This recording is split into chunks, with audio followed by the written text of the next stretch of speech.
ئەم بابەتە شۆڤەیەکی خێرایی دەکەم لەگەڵ بەڕێز دکتۆر ڕێبار فەتاح کە توێژەر و ئەکادیمیە بە سپاسەوە ڕاستەوخۆ میوانمە. دکتۆر سپاس دەکەم کە لە لەندەنی پایتەختی بەریتانیاوە لەگەڵمیت. ئەم جیاواز دەرکەوتنەی بڕیاردان و قسەکردنی ئەمریکا و ئیسرائیل لە بەرامبەر ئێراندا لەم دۆخەدا چۆن دەبینی؟ ئەمریکا دەڵێت دانوستان، ئیسرائیل دەڵێ موشکباران. یعنی دیارە جیاوازیەکەی لە نێوان استراتیژی ئەمریکا و استراتیژی ئیسرائیلە. ئیسرائیل هەر لە سەرەتاوە بۆ ڕەنگە ئیسرائیل هانی ئەمریکا یابێت یا هانی ترمپ یابێت بێ بەشێک لەم جەنگەی ئەمڕۆ. ئیسرائیل لە بەرژەوەندیە جەنگەکە بۆستیە لە بەش زۆر بۆ کار بەڕاستی ڕەنگە گرنگترینیانەوە بێ کە کاری زۆری لەسەر ئیسرائیل نییە. بە پێچەوانەوە نەتەنیاهو ئەتوانی هەرچی گرفتی ناوخۆ هەیە بیکا بە گرفتی ئێران، بەڵام ڕەنگە ئەمریکا زۆرتر جەنگەکە کاریگەرتر بێت لەسەر ئەمریکا تاکو و ئیسرائیل.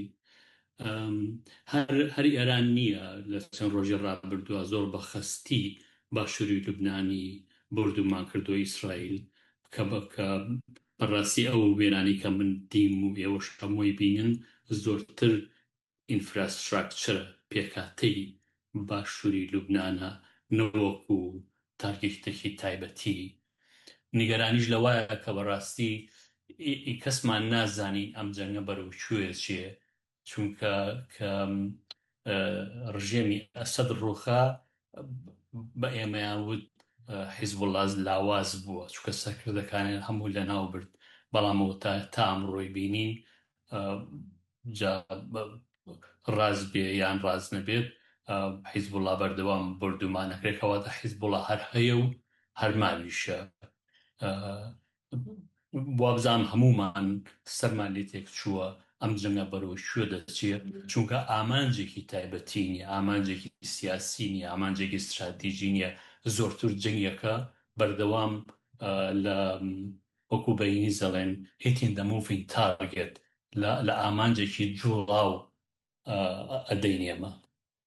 باشە بڕۆی جەناب دکتۆر، لە بیدایەتی جەنگەکەدا باز لە ڕووخانی ڕژێم و کۆتایەنانی دەسەڵاتی ئێران و زۆر شتی تر دەکرا.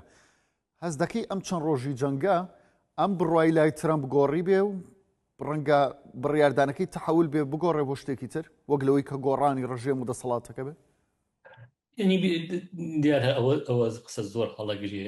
ڕژێمێکی سیاسی و کۆمەڵایەتی و ئابووری بۆ جۆرە لە نێو ناچێت جێبگریتەوە بە ڕژێمێکی دیکە. ئەوە خەو خەیاڵێکی زۆر پوچە. دیارە ئەو ئامانجش کە دایان نابوو زۆرتر بۆ ئەوە بوو کە بڵین خەڵکی ئەمریکا و ئیسرائیل قەناعەت پێبێن کام جەنگە شتێکی باشە. بەڵامەوە تا 25 ڕۆژە جەنگەوە 25 ڕۆژە ئێران لەژێر بردومانی زۆر خستایە کە بەداخەوە هەندێک لەم بردومانانە ئینفراستراکچەری ئێرانی کردوتە ئامانج کە بەڕاستی لە ئامانجی سەرەتایی جەنگەکان نەبووە. بەڵامەوە تا ئێران هەتا ئەمڕۆ شەڕەکە بە پێچەوانەوە ئەمڕۆ ئەمریکا ئەڵێمە لە دانوستانین لە ڕێی پاکستانەوە، بەڵام ئێران ئەڵێمە لە دانوستاندا نین.